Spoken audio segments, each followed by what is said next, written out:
Et en ces temps de crise sanitaire, justement, les Sénégalais, ou la communauté sénégalaise, justement, au Maroc développe une chaîne de solidarité, n'est-ce pas?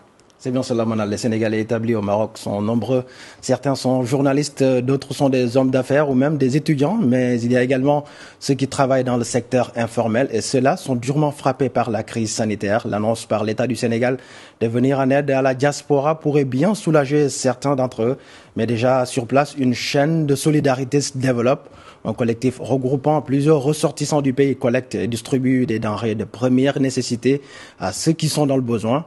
Et pour mieux coordonner cet élan humanitaire, une autre initiative vient d'être lancée sur le réseau social Instagram. C'est une sorte de tribune pour échanger sur les questions de l'heure. Son initiateur l'a baptisé Covid-19, la diaspora résiliente. Il s'appelle Eliman Semben. Il est journaliste et il nous en parle depuis Casablanca. L'objectif, c'est de découvrir un peu comment nos compatriotes basés au Maroc et qui exercent dans différents secteurs d'activité font face au coronavirus. Le premier live a été organisé le mardi 12 mai sur mon compte Instagram avec comme invité Régis Dabo, qui était le chargé de la communication du collectif de bénévoles sénégalais qui sont là. Ils sont 10 compatriotes qui sont basés au Maroc, qui se sont regroupés en association pour aider nos compatriotes qui sont dans le besoin. Aujourd'hui, ils ont pu toucher plus de 1500 personnes à qui ils ont distribué des denrées alimentaires grâce à des donateurs qui sont là, des Sénégalais, des Marocains et des associations également. Mais nous n'allons pas nous limiter à ces initiatives citoyennes. Nous allons aussi inviter des entreprises, des entrepreneurs sénégalais qui sont là, qui ont des entreprises et des employés et qui sont face également à ces difficultés avec le confinement.